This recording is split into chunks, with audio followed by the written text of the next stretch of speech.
গত জুম্মা আলোচনা হয়েছিল তাকলিদ সম্পর্কে বক্তব্য হয়তো আপনারা সকলে ভালো বুঝতে পারছেন না, কিন্তু এটা খুব জরুরি। তাকলিদ যেটা আমরা করে থাকি বা যার উপরে আমরা চলছি, যে মাসলাকগুলো আমরা আমল করছি, এটার নাম হলো তাকলিদ। কোরআন শরীফ হাদিস শরীফ থেকে স্পষ্ট অস্পষ্টভাবে যে মাসলাগুলো চার ইমাম রাহমাহুল্লাহ লিখে কেতাব ছেড়ে বিশ্বব্যাপী বিশ্ববাসী যে কেতাবে পড়ে শরিয়তের হালাল হারাম জায়েজ নাজায়েজ পাক না পাক বৈধ অবৈধ ইত্যাদি আমলগুলো করে আসছে, এর নাম হল তাকলিদ। এই সমস্ত ইমামগুলো আমাদের কাছে কোরআন হাদিসের আমলটা সহজভাবে তুলে ধরেছে, কিন্তু তাকলিদটা আমরা বুঝি না।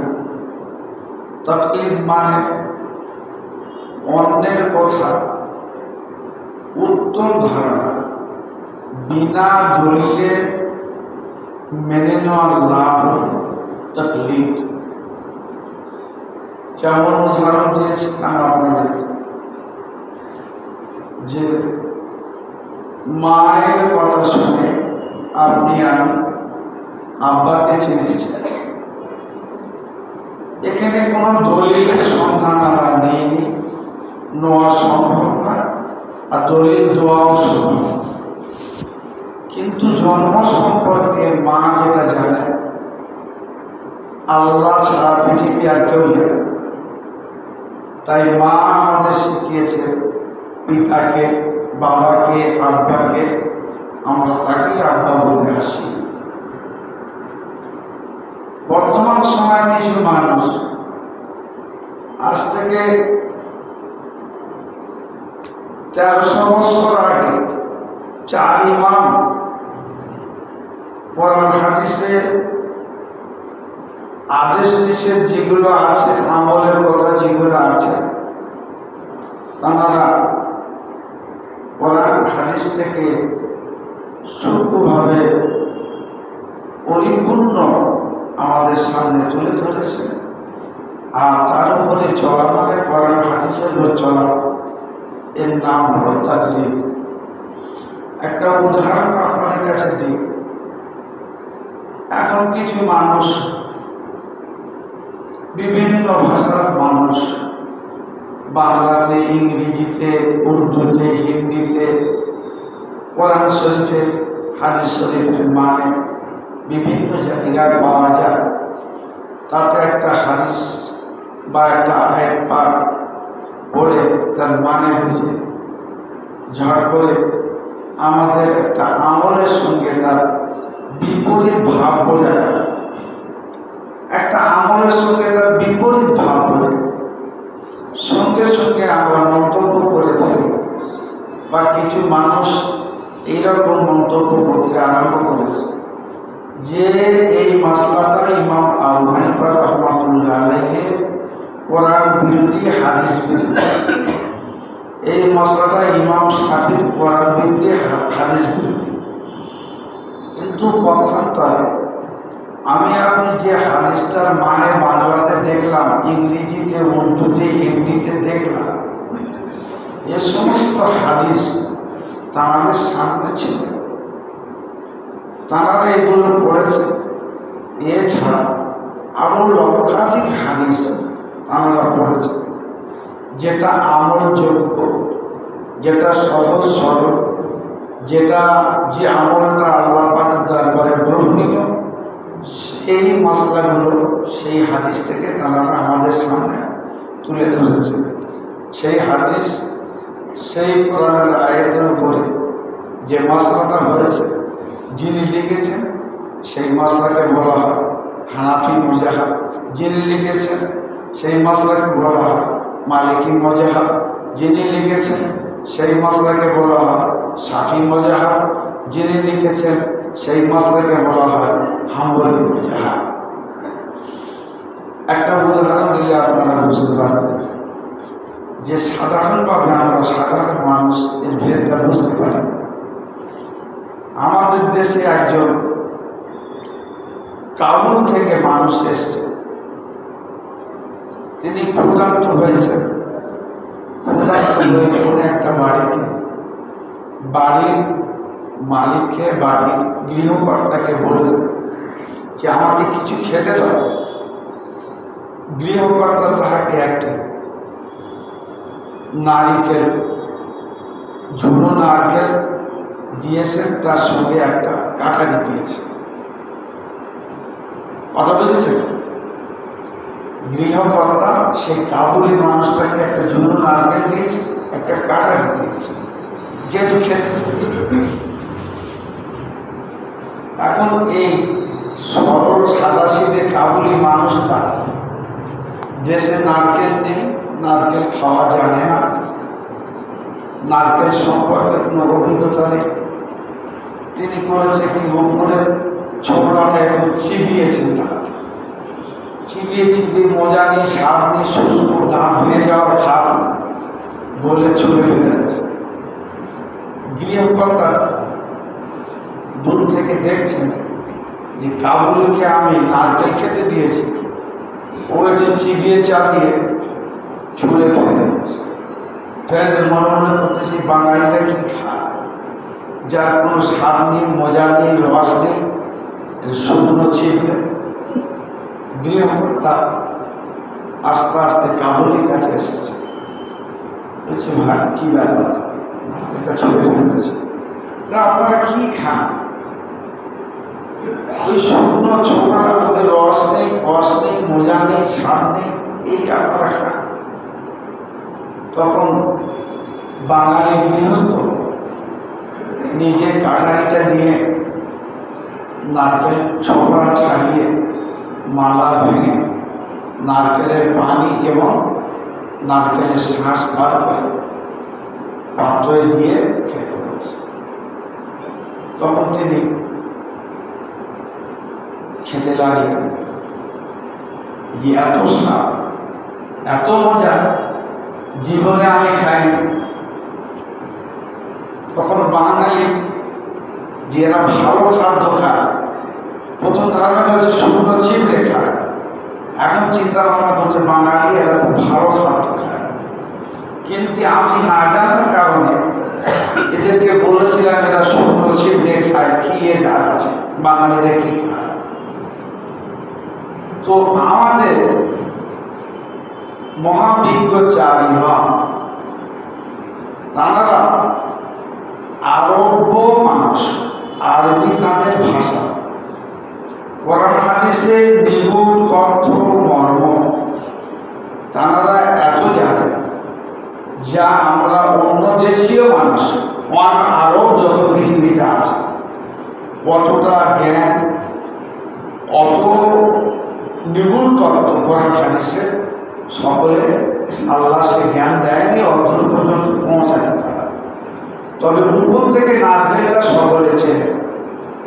সে বাংলা ভাষীর লোক হোক, উর্দু, হিন্দি, ইংরেজি, যাই ভাষার লোক, নারকেলটা উপর থেকে বুঝতে পারছে এটা। তাই কোরআন হাদিস ঠিক ওই রকম বর্তমান সময় কিছু মানুষ জানে কোরআন হাদিস, কিন্তু কোরআন হাদিসের যে নিগুড় তথ্য এটা সাধারণ মানুষ জানে। তাই একটা হাদিস বাংলা পড়ে ইমাম বুখারী, এই ইমাম আবু হানিফা, ইমাম মালিক, ইমাম শাফি, ইমাম আহমদ ইবনে হাম্বলের জ্ঞানকে তুচ্ছ মনে করা একেবারে নির্বোধ এবং গোমরাহী ছাড়া আর কিছু নয়। একেবারে নির্বোধ এবং গোমরাহী ছাড়া আর কিছু নয়। ঠিক ওই কাবুলটা যেমন মনে করেছিল বাঙালি কি শুকনো খায়, ছেবড়া, যাতে মিষ্টি নেই, রস নেই, কষ নেই, কিচ্ছু নেই। ঠিক বর্তমান সময়ে এরকম মানুষ কোরআন হাদিসটাকে ছিপের মতো মনে করছে, এর গভীরে ঢুকতে পারে। তাই এই মহামানব বিশ্ব গণন্য 4 ইমামকে এরা ভুল ধরতে আরম্ভ করেছে। এই নারকেলের শ্বাস ও পানি সংগ্রহ করার জন্য একটা অস্ত্র ব্যবহার করা হয়েছে। সেই অস্ত্রটা হলো একটা ধারালো লোহা, কাটারি হোক বা যাই ওই ধরনের হোক। ঠিক ওই রকমই কোরআন হাদিসের নিগুণ তথ্য জানতে গেলে অনেক রকম জ্ঞান অর্জন করতে হবে। কোরআন শরীফের মানে করতে গেলে 16 রকম বিদ্যা অর্জন করতে হবে। ঠিক হাদিস শরীফের মানে করতে গেলে 16 রকম বিদ্যা অর্জন করতে হবে। সেই বিদ্যার মাধ্যমে কোরআন হাদিসের আসল নিগুণ তত্ত্বটা বার করে। তার নাম হলো ইজতিহাদ, তার নাম হলো মুজতাহিদ। আর সেই বার করার পরে সেইগুলো মেনে নেওয়ার নাম হলো তাকলিদ। সেগুলো মেনে নেওয়ার নাম হলো তাকলিদ। তো ভাইজান, দুটো একটা উদাহরণ দিলে আপনারা বুঝতে পারবেন। আরবি grammar, Bangla grammar, Urdu grammar, ইংরেজি গ্রামার, সব ভাষার গ্রামার আছে। সব ভাষার গ্রামার আছে। Noun, pronoun, adjective, verb, adverb, এর যেমন নিয়ম, পদ্ধতি, প্রণালী আছে, ঠিক ওই রকম আরবিতে এসএম, ফেল, হরফ ইত্যাদি ইত্যাদি প্রণালীর নিয়ম কানুন আছে। যে নিয়ম কানুনগুলো না শিখলে কোরআন শরীফের মানে করতে পারবে না। হ্যাঁ জায়গা না হবে, না জায়গায় হ্যাঁ হবে, আল্লাহর জায়গায় আমি হব, আমার জায়গায় আল্লাহ হবে, ইত্যাদি ইত্যাদি সংক্ষেপ বুঝে নেব। তাহলে এই যে আরবি গ্রামার না শিখলে আরবির মানে, আরবি শব্দ গঠন, জুমলা, কালমা, কালাম তৈরি করা যায় না, তার এরাব দেওয়া যায় না। আর না গেলে কোরআন হাদিসের মানে করা তার দ্বারা সম্ভব না। সে জীবনে মৃত্যু পর্যন্ত চেষ্টা করলে পারবে না। এই যে গ্রামার লিখেছে, যারা আরবি ভাষার পণ্ডিত, তাদেরকে আমরা কোনো প্রশ্ন করিনি, কোনো দলিল চাইনি যে এর নাম এসেন কেন, এর নাম ফেল কেন, এর নাম হরফ কেন, এটা হরফে জার কেন, এটা হরফে মাসাব্বা বা ফেল কেন, এটা ইসমে ফাইল কেন, এটা ইসমে তফসিল কেন, এটা ইসমে মফউল কেন, কোনোদিন আমরা জিজ্ঞেস করিনি। না জিজ্ঞেস করে কিংবা এদের পিছনে এইটা সঠিক কি বেঠিক কোনো দলিল আমরা নেইনি কোনোদিন। বিশ্বের কোনো অনারব ব্যক্তি যারা আরবি শিখেছে কোনোদিন নেয়নি। চোখ বুঝিয়ে একেবারে বিশ্বাস করেছেন যে এইগুলো শিখলে আমি আরবি শিখতে পারবো, কোরআন হাদিসের মানে করতে পারবো, সঠিক উচ্চারণ করতে পারবো, জবরজেদ দিতে পারবো। এটা হলো তাকলিদ। আরবি গ্রামার লেখকদের উপরে বিনা দলিলে বিশ্বাস করে তাকলিদ করে সেই ব্যক্তি আরবি গ্রামার জ্ঞান অর্জন করার পরে সে আরবি পড়া শিখেছে। তাহলে এটা যদি হারাম এবং শিরক বিদআত হয়, তাহলে আহলে হাদিসরা ওরা কি এই আরবি গ্রামার পড়েনি? তাদের কাছে কি দলিল তলব করেছিল এটা হরফে জার কেন, এটা এসেম কেন, এটা ফেল কেন, এটা মাজি কেন, এটা মফউল কেন, এটা মুজারে কেন, এটা আপনার ফাইল কেন, ইত্যাদি ইত্যাদি? তাহলে যদি তাকলিদ করলে শিরক হয়ে যায়, মুশরিক হয়ে যায়, কাফের হয়ে যায়, তাহলে তারাও তাকলিদ করে শিরক এবং মুশরিক কাফের হয়ে যায়। ইমাম আবু হানিফা, ইমাম মালিক, ইমাম শাফি, ইমাম আহমদ ইবনে হাম্বলের তাকলিদ করলে যদি কাফের হয়, তাহলে আরবি গ্রামার লেখকদের তাকলিদ করে আহলে হাদিসরা কাফের হয়েছে। নচেত তারা কোরআন ভুল করে কাফের হবে। হয় তকলিদ করে কাফের হয়েছে, মুশরিক হয়েছে, আর যদি তকলিদ করা নিষেধ, হারাম, শিরক মনে করে ও তকলিদ ওই গ্রামার না পড়ে, তাহলে কোরআন ভুল পড়ে কাফের হবে। দুটোর একটা কাফের হতে হবে। অতএব তকলিদ করা কাফের নয়, কোরআন ভুল পড়ে ভুল মানে করলে কাফের হবে। এটা একদম যুক্তি তর্কের পাথরে একেবারে অচাঞ্চল্যমান প্রমাণ। হ্যাঁ কিনা বল? তাদের সিদ্ধ হয়েছে, তখন তারা কাফের হবে না। আবু হানিফা, মালিক, শাফি, হাম্বল রাহমাহুল্লাহ হুজুরগুলের ইস্তেমবাদ করে মশলাটা মানুষের কাছে সহজ করে বার করে দিয়েছে, সেইটে মানলে কাফের মুশরিক হয়। আর আরবি গ্রামারের লেখকদের তাকলিদ করলে কাফের হয় না, মুশরিক হয় না। আলিফ দিয়ে যিনি সর্বপ্রথমে লিখেছেন তার তাকলিদ করলে কাফের হয় না, মুশরিক হয় না। লয়া যারা এলএলবি পড়েছেন, ল পাস করেছেন, উকিল হয়েছেন, ব্যারিস্টার হয়েছেন, তাছাড়া বিভিন্ন শ্রেণীর শিক্ষিত মানুষ সমাজে আছে। এর বাইরে নেই কি আছে? ডাক্তার আছে, ইঞ্জিনিয়ার আছে, বৈজ্ঞানিক আছে, ভৌগোলিক আছে, বড় বড় স্বাস্থ্যবিদ আছে। তাহলে এরা কিন্তু কেউ এলএলবি, লয়ার, উকিল, ব্যারিস্টার নয়। এদের যখন প্রয়োজন হয় কোনো উকিলের দ্বারস্থ হয় না? আরে হ্যাঁ কিনা বলেন না? সে বড় এফার্সিয়াল ডাক্তার, কিন্তু কোনো বিষয় তার প্রয়োজন হয়েছে, সে হাইকোর্টে ডাইরেক্ট যাবে, সুপ্রিম কোর্টে ডাইরেক্ট যাবে, জজ কোর্টে ডাইরেক্ট যাবে না? লয়ারের স্বর্ণপন্ন হয়ে লয়ার যা বলবে তার তাকলিদ করবে, মেনে নেবে। হ্যাঁ কিনা বলেন না? তাহলে বিশ্বের বড় বড় শিক্ষিত মানুষগুলো যারা বৈজ্ঞানিক, দার্শনিক, ভৌগোলিক, স্বাস্থ্যবিদ, এমবিবিএস, এফআরসিএস, আইসিএস, ডব্লিউবিসিএস, এরা কি মুশরিক হয়ে যাবে না কাফের হবে? এরা তো ওই উকিল যাদের কথা মতো, তাদের আইনজ্ঞ, তাদের পরামর্শ অনুযায়ী এরাও চলতে হয়, সকলকে চলতে হয়, বিশ্ববাসীকে চলতে হয়। এরা কি কাফের হয় না মুশরিক হয়? এরা উকিলের কথা যখন মানে, উকিল যখন এদের আদেশ করে, তখন এই এত বড় শিক্ষিত মানুষরা কেউ উকিলকে বলে না এর দলিল কি। কোনদিন জিজ্ঞেস করেছে? ব্যারিস্টারকে জিজ্ঞেস করেছে এর দলিল কি? কারণ এই উকিল, ব্যারিস্টার, লয়ার এরা সংবিধানের জ্ঞান অর্জন করেছে, তাই বিনা দলিলে ওদেরকে বিশ্বাস করে তাদের কথাটা মেনে নেওয়ার সংবিধান মানা। কথা এসে বুঝতে পেরেছেন?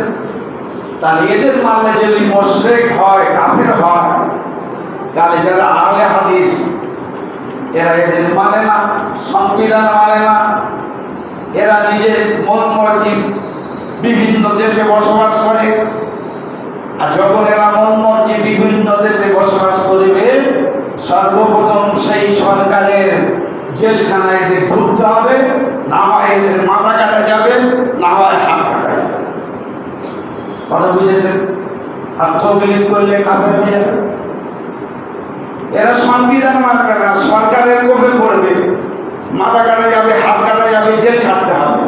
আর যদি মেনে নেয় তো মুশরিক, কাফের হয়ে যাবে।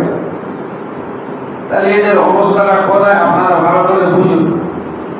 এরা কত গোমরাহিতে পড়ে আছে, ভালো করে বুঝুন, বোঝার চেষ্টা করুন। এদের ফাঁদ থেকে, এদের ধোঁকা থেকে সকলে দূরে থাকবেন।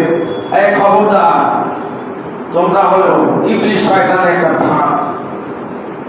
তোমরা মানুষকে এরকম ধোঁকা দিয়ে দিন ধর্ম থেকে মানুষকে সরাচ্ছ। কিছু কোরআন হাদিস থেকে নমুনা স্বরূপ দলিল দিচ্ছি। আল্লাহ তাআলা সূরা ফাতের মধ্যে বলেছেন, ফাতিহা না, বিজয় সূরা, ইন্নামা ইয়াখশাল্লাহা মিন ইবাদিহিল উলামা। এই ইন্নামা ইয়াখশাল্লাহা মিন ইবাদিহিল উলামা, এখানে আলিফে জের আছে, নুনে তাজদিদ আছে, জবর আছে, মিমে জবর আছে, ইয়াতে জবর আছে, খেতে জজম আছে, সিনে জবর আছে, লামেতে তাজদিদ আছে, জবর আছে, হাতে জবর ইত্যাদি। আমার রাসূলের জামানায় এইগুলো জবর জের পেশ ছিল, জবর জের পেশ ছিল। আচ্ছা, নুতে যে নকটা আছে রসুলের জামানা ছিল, ইয়ার নিচে যে দুটো নকটা আছে রসুলের জামানা ছিল, খের মাথায় যে একটা নকটা আছে রসুলের জামানা ছিল না, সিনের উপরে তিনটে নকটা আছে রসুলের জামানা ছিল। তাহলে মাঝপথে আবিষ্কার হয়েছে, আরে হ্যাঁ কিনা বল, মাঝপথে আবিষ্কার হয়েছে। এই আবিষ্কারটা কে করেছে, কখন করেছে? এই আবিষ্কারটা করেছে হাজ্জাজ বিন ইউসুফের সময়।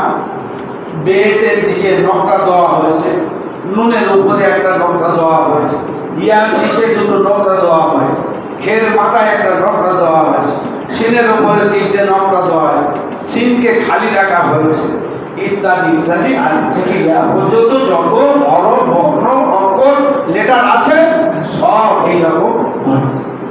তাহলে একে মেনে নিলে তাকলিদ হলো। এর কোনো দলিল তার কাছে তলব করা হয়নি। কেন পেট নিচে একটা নকটা দেওয়া হয়েছে, কেন নুনের ওপরে একটা নকটা দেওয়া হয়েছে, কেন সিনের ওপরে তিনটে নকটা দেওয়া হয়েছে, কেন খের উপরে একটা নকটা দেওয়া হয়েছে, হেকে করে খালি রাখা হয়েছে, জিমের পেটে কেন নকটা দেওয়া হয়েছে, কোনো দলিল তলব করা হয়নি। বিনা দলিলে মেনে নেওয়া হয়েছে। মানা ওয়াজিব ওয়াজিব ওয়াজিব।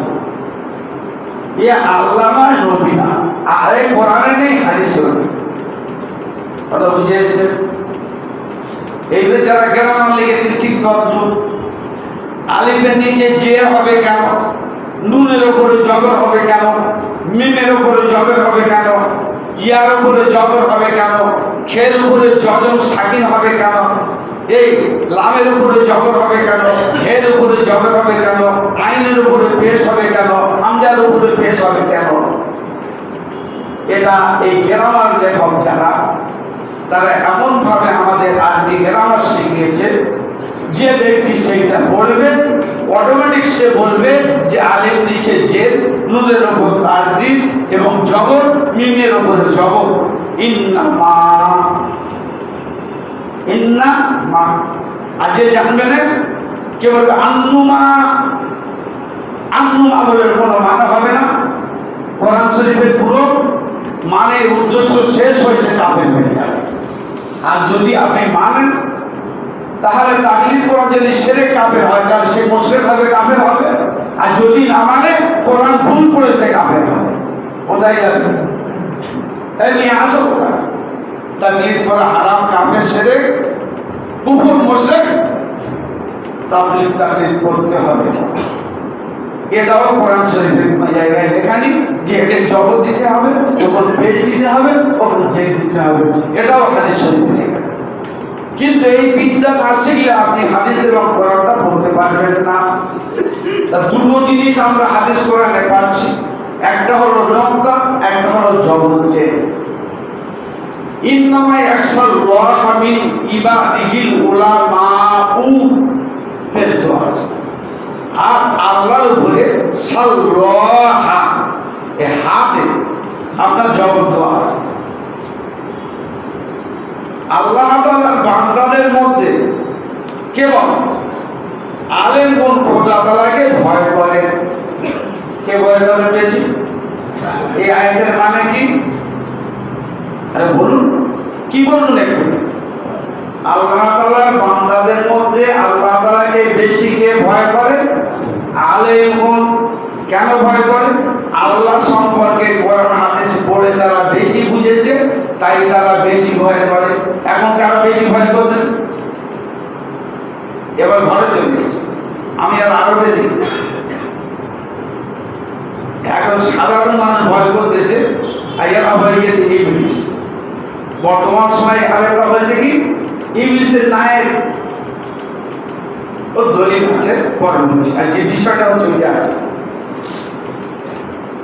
এখানে। আল্লাহ শব্দের শেষ অক্ষরে জবর, আল্লাহ শব্দের শেষ অক্ষরে, হ্যাঁ, আল্লাহ শব্দের শেষ অক্ষরে জবর স্তরে যদি পেশ পড়ে, ওলামা শব্দের শেষ অক্ষরে ওকার পেশ স্তরে যদি জবর পড়ে ইহার মর্ম হইবে খোদা তাআলা বিদ্যাঙ্গুনকে ভয় করেন। খোদা তাআলা কাকে ভয় করে?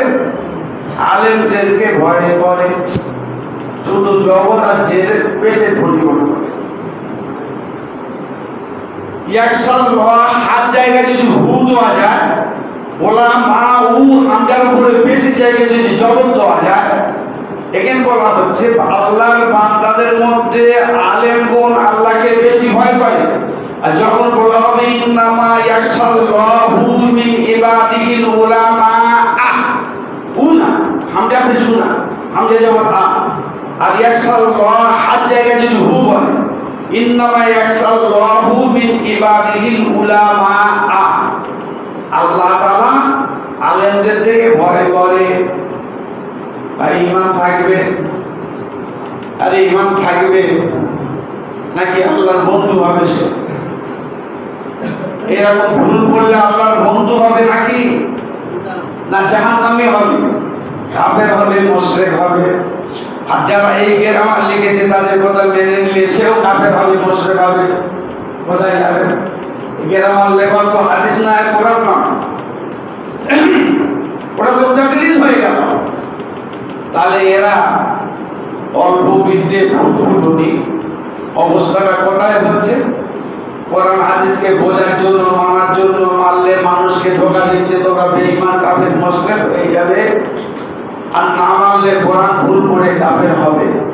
এরা উপরে উঠলে বিপদ, নিচে গেলে বিপদ। তাহলে আমরা আল্লাহ পাক আমাদের যে রাস্তায় যে জায়গায় রেখেছে আমরা ঠিক আছি না ওরা ঠিক আছে? আরে ভালো করে বুঝে বলো, আমরা ঠিক আছি না ওরা ঠিক আছে? আল্লাহ আমাদের ঠিক রেখেছে। রাসূল আল্লাহ, আল্লাহ রসুল, রসুলের সাহাবী, তারপরে উম্মতে মুহাম্মাদী হক আহলে সুন্নাত ওয়াল জামাতকে আল্লাহ ঠিক রেখেছেন। যারা ফুট ফাট ছুট ছাট ফুট ফাট সব জাহান্নামের ঘোড়া। রসুল বলছেন এইটা সিধা রাস্তা, ডান দিকে বাম দিকে সব বেকার রাস্তা। ফারিকুন ফিস সাঈদ আফারিকুল ফিল জান্নাহ। এই ডান দিকে বাম দিকে যত আছে সব জাহান্নামের পথ, আর এই সোজা যেটা রাস্তা আছে এটা হলো ফারিকুল ফিল জান্নাহ, এটা হলো জান্নাত। তাকলিদ সাহাবায়ে কেরাম করেছে সমস্ত বিষয়। তাকলিদ না করলে আপনি কি করবেন? হযরত জায়েদ বিন সাবিত রাদিয়াল্লাহু আনহুকে আল্লাহ রাসূল বললেন, ইহুদিরা না ইব্রানি ভাষা আমার কাছে পড়ে, ওরা সব বলে না, কিছু কিছু লুকিয়ে রাখে। মুসা নবীকে কি বলেছে আল্লাহ, ঈসা নবীকে কি বলেছে আল্লাহ, ওসব লুকিয়ে রাখে। এই জায়েদ বিন সাবিত, আমি দোয়া করছি তুমি তাড়াতাড়ি ওই বিদেশি ভাষা গায়ের কোন ভাষাটা তুমি শিখে নাও। গায়ের কোন ভাষা অর্থাৎ তখন কোরআন হলো আরবি ভাষা, রসুলের জন্মস্থান আরবি, সাহাবায়ে কেরামদের জন্মস্থান আরবি, বিদেশি ভাষা। আল্লাহ রসুল জায়েদ বিন সাবিত রাদিয়াল্লাহু আনহুকে শিখতে বললেন। তাদের সেই ইব্রানি ভাষার নিয়ম কানুন পদ্ধতি মেনে শিখতে হতো নাকি এমনি শিখতে হতো? রসুল তাহলে কি জায়েদ বিন সাবিতকে মুশরিক এবং কাফের ভেঙে দিলেন? তাদের তাকলিদ করতে হলো? জায়েদ বিন সাবিত রাদিয়াল্লাহু আনহুকে তো তাকলিদ করতে হলো ইহুদিদের, ইহুদের পণ্ডিতদের কাছে শিখতে হলো। শিখে নিয়ে তিনি সেই ভাষাটা শিখলেন। আমার রসুল জায়েদ বিন সাবিতের দিয়ে তৌরাত জবুর মানে আপনার ইনজিল কিতাবগুলো ভালোভাবে বুঝে নিলেন। যেমন সুবহানাল্লাহ। তাহলে এরা কত বড় বেড়েছে। এরা বলছে তাকলিদ করলে মুশরিক এবং কাফের হয়ে যাবে। আর আল্লাহ নবী জায়েদ বিন সাবিত রাদিয়াল্লাহু আনহুকে বলছেন তুমি ওদের কাছে গিয়ে ওই ভাষাটা তাড়াতাড়ি শিখে নাও। কদিনে শিখেছিলেন? মুখস্থ করে রাখুন না, আপনাদের অস্ত্র ঈমান বাঁচানোর অস্ত্র 15 দিনে ইহুদিদের কাছে বসে জায়েদ বিন সাবিত রাদিয়াল্লাহু আনহু এই আপনার হিব্রু ইব্রানি ভাষা শিখেছিলেন। যেমন সুবহানাল্লাহ। তাহলে রসুল যখন তাকলিদ করতে বললেন ভাষা শেখার জন্য, তাহলে তকলিদ করা হারাম, নাজায়েজ, শিরক, কুফর না। যারা বলে তারা শিরকে পতিত হয়, তারা কুফরে পতিত হয়, তারা আল্লাহ দ্বীন ইসলাম থেকে খারিজ হয়ে যায়। আল্লাহ তাআলা আমাদের হেফাজত করে, বলুন আমিন। আর একটা দেখুন সূরা হাসরে, এই বলে শেষ করব।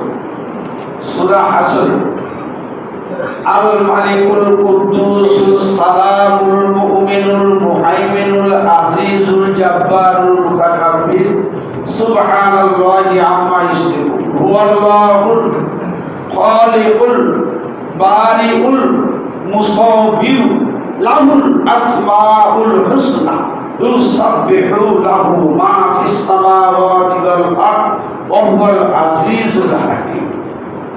এখানে একটা শব্দ আছে মুসাওবিরু, মিম পেশ মু, সাদ অজব সাও অজির মি র পেশ রু, মুসাওবিরু।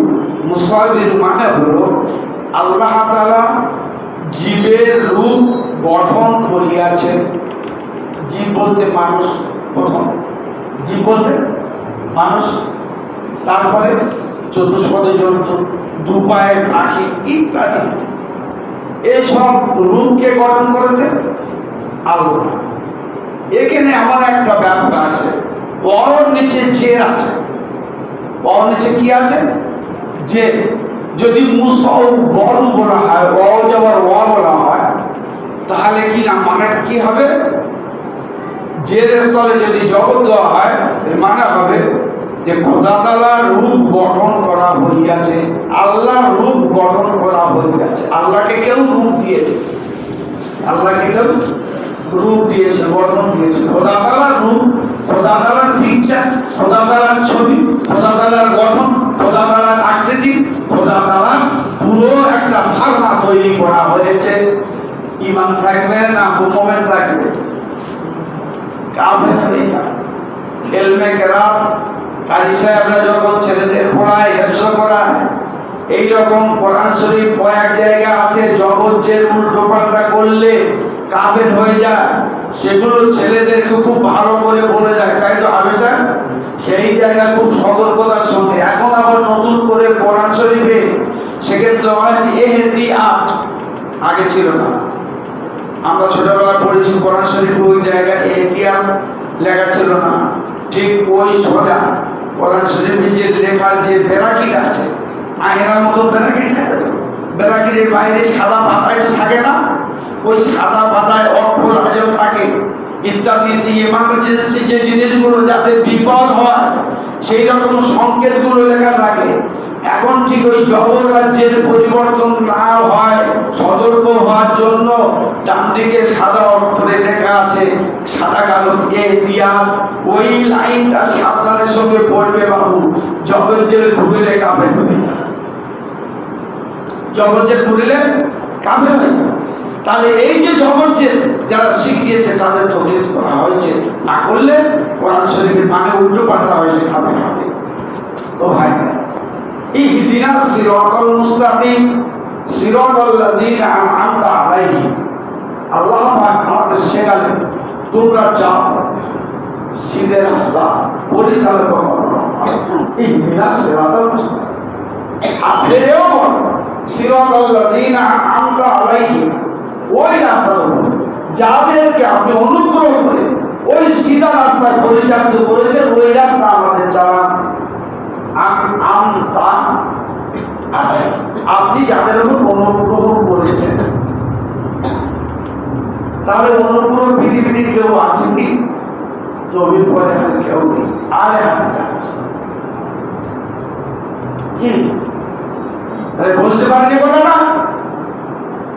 আল্লাহ পাকের অনুগ্রহদাতা বান্দা পৃথিবীতে কেউ আছে? কেউ থাকলে তাদের কথা মানতে হবে তো। এরা বলছে তার কথা মানা চলবে না, তাহলে কেউ নেই। যদি থাকতে হয় আলে হাদিসে আছে। ইমাম আজম আবু হানিফা রাহমাতুল্লাহ আলাইহি ফিকহে আকবর কিতাবটা পড়লে মুশরিক হয়ে যায়, আর আইনুল বারী সাহেবের লেখা তোহফা আইনিটা পড়লে তুমি মুমিন থাকবে। কথাটা ভালো করে বুঝো। যে বোঝে সে বুঝতে পেরেছে। ইমামে আজম আবু হানিফা রাহমাতুল্লাহ লেখা ফিকি একবারটা পড়লে, মানলে, আমল করলে তুমি বেঈমান হয়ে যাবে, মুশরিক হয়ে যাবে। আর আমাদের মেটিয়াপুরি আইনবাড়ি সাহেবের কেতাব একটা, তার নাম হলো তোহফায়ে আইনি, এইটা পড়লে তুমি মুমিন থাকবে। কথা বুঝেছেন? কিরাম গোমরাহির মধ্যে পতিত হয়েছে। আল্লাহ নিজে বললেন থোড়া এদো আনাচা ইহদিনা সিরাতাল মুস্তাকিম পড়ার পরে ফের বল সিরাতাল লাযিনা আনআমতা আলাইহিম, ওই রাস্তা আল্লাহ যাদের উপর আপনি অনুগ্রহ করেছেন সেই অনুগ্রহ প্রাপ্ত ব্যক্তিদের মতো আমাদের চাই। তাহলে আল্লাহ আল্লাহ রসুলের পর্দার কেউ নেই। যদি থাকতে হয় তো আইনবাড়ি আছে, একটা নাম করবে, এনার কথা মানা চলবে, ওনার কেতাবটা পড়ে আমল করা চলবে।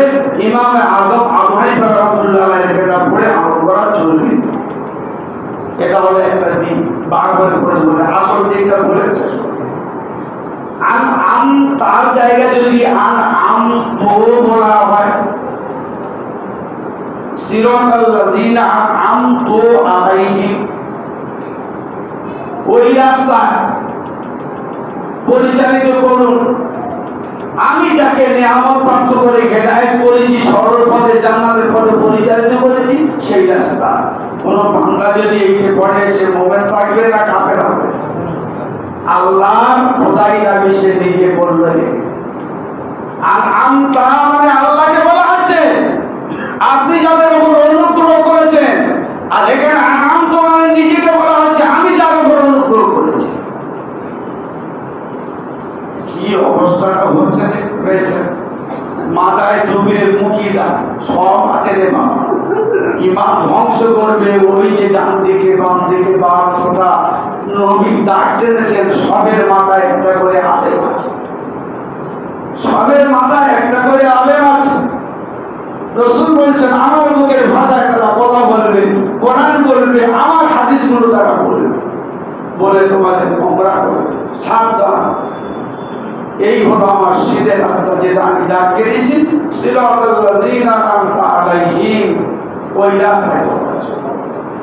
তাহলে আমাদের রাস্তায় কারা চলেছে? আল্লাহ পাকের নিয়ামত দেওয়া সাহাবায়ে কেরাম, তাবিঈনে কেরাম, তাবে তাবিঈনে কেরাম, আইম্মায়ে কেরাম, মুজতাহিদিনে কেরাম, সব মুফাসসিরিনে কেরাম, তাদের রূপে ইহা তক আপনার আমার মাথার উপর যে পীর মেজলা হুজুর কেবলা, মুজাদ্দিদ দাদা হুজুরকে, আপনার আমার মাথার উপরে যে মুহাদ্দিস, সেই মুহাদ্দিস মাহমুদুল হাসান, কাসেম নাদুই, রশিদ আহমেদ গাঙ্গুই, হাফেজ জামালউদ্দিন মাঙ্গুরি, সব সেই ইহদিনা সিরাতাল মুস্তাকিমের রাস্তায় আছে। আল্লাহ তাআলা আমাদের এই রাস্তার উপর কায়েম রাখে এবং এর উপর দৃঢ় থেকে আমাদের ঈমানের সঙ্গে মৃত্যু দান করুন। আমিন। একটাই এলাম।